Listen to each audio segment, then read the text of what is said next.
Pornography is everywhere these days, especially on the internet. Now there's even a XXXchurch. It boasts the internet's #1 Christian porn site. But hold on, it's not what you think. The founder of that church, Craig Gross, is here today to confront his nemesis, an adult film producer named Jimmy D. The issue? What does God think about pornography? Is it harmless fun, or is it hazardous to the soul? So, Jimmy, let me start with you. Thanks for having the courage to come on the show. We appreciate it. Okay. Thank you for having me. Well, Jimmy, do you think God is on your side on this issue? No, well, you know, I don't know if there is a God, but if there is a God, I think he's on everybody's side. Isn't that what that forgiveness thing is all about? I mean, if that whole forgiveness thing says to me that he's on everybody's side. So you think you can just do anything, and in the end, he'll forgive, so it doesn't matter if you produce porn films for a living? Well, you're kind of making the assumption that I consider what I'm doing as being wrong, which I don't. And do I think that God condemns me for doing what I'm doing? I certainly do. Wasn't God the guy that sort of invented this whole thing about sex? Yeah, no question about it. It was God's invention. But the question is, how is it used? And the question I have for you is, pornography, how is it good? How does it accomplish good? Well, I mean, I don't know that it has to accomplish good in the sense of things that are good in this world, but I certainly think pornography helps a lot of people. I can give you an example. For instance, some time ago, I received a letter from a guy in Canada who's a quadriplegic. He's confined to a wheelchair, and he said his only sexual outlet was pornography.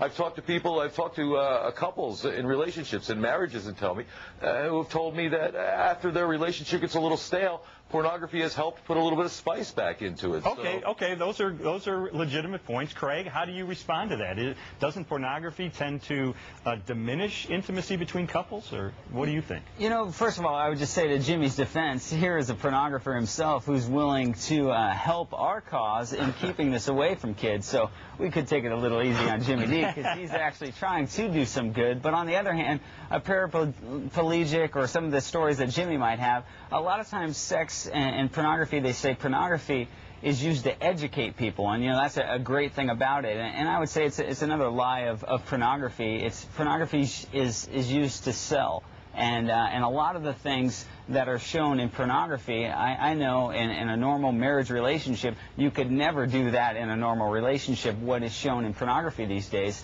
And a lot of times you see in marriage, it becomes maybe an enhancement, is why someone thought they would use pornography, but it often becomes a substitute for it. Well, Craig, let's get back to the spiritual side of this thing. Is pornography ever okay with God, even in the context of a marriage? You know, I don't believe it is. You know, and in the Bible it says, you know, don't even look at a girl with lust in your eyes. And so pornography, I mean, it's built around, you know, seeing women or seeing men viewed. It says that? It says that in the Bible? Yes, it does. It says, Jimmy, do not look with lust in your eye. Yes, it does, Jimmy. Well, then why did God put lust in our eyes? You know, we can't blame everything back to God, saying, well, no, why did God... I'm not blaming him. I'm just saying, is it a design flaw, or what's going on here? Man is we're sinful beings, and, you know, ever since the fall of mankind. And so we're wired, obviously, to like... you know, a lot of these images, of pornographic images, are going to appeal to most men and a lot of women as well. And so, you know, we believe from a biblical standpoint, we want to abstain from that. And, you know, it's not what God has in mind for us to be just satisfying our selfish nature by looking at some of these images. Well, Craig, your church has a very provocative name. What is the mission of the XXXchurch? XXXchurch.com we're here to bring awareness about the issues of pornography. The church is scared to talk about it. They don't want to address it, obviously, because a third of our pastors are dealing with this and are struggling with this. So XXXchurch isn't here just for the church, but it's here for the world as well, to talk about the issues surrounding pornography that oftentimes don't get talked about, the other side of the story. Craig, why do you suppose a third of your pastors are admitting to viewing pornography? That's a great question. What do you think about that? I think the main problem is they're not admitting it. They're admitting it without... Why are they involved with it? Where does that statistic come from? That came from Christianity Today in an anonymous survey, but the problem is the church has not been a place where people can talk about it. We want people to realize that this problem is not going to go away. I mean, Jimmy, you could probably tell us how many billions of dollars. Well, no, I'm saying that because I've sort of noticed all my life that one of the tools, one of the weapons actually that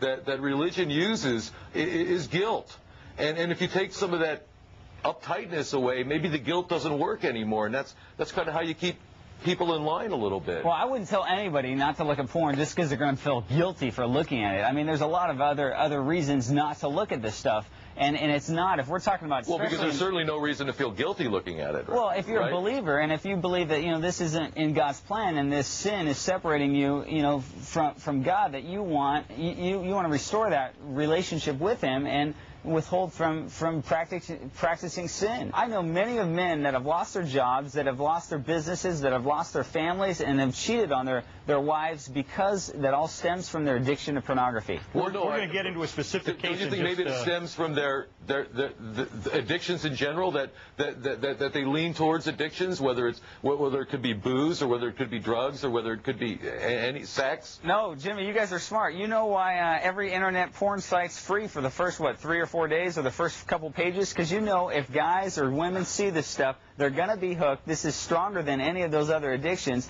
and they're going to be hooked. They're going to end up spending money on your product, and after they're spending money on the product, it's going to get them to do things they never thought they would do. It's like the drug addict that goes out and gives you like a free hit of drugs to get you in, so... That's a pretty good analogy, Craig, isn't it? I think so. I mean, you guys sent 30% of the emails that are out there, are for porn-related stuff. There's so many ways that you attract, and I'm not saying just you, but your industry attracts people to this thing. Jimmy, let me ask you, do you think that Craig is being misleading in a sense by calling this the XXXchurch and going to places, porn conventions, and putting that sign up around the internet and attracting people to something that really isn't what they expect?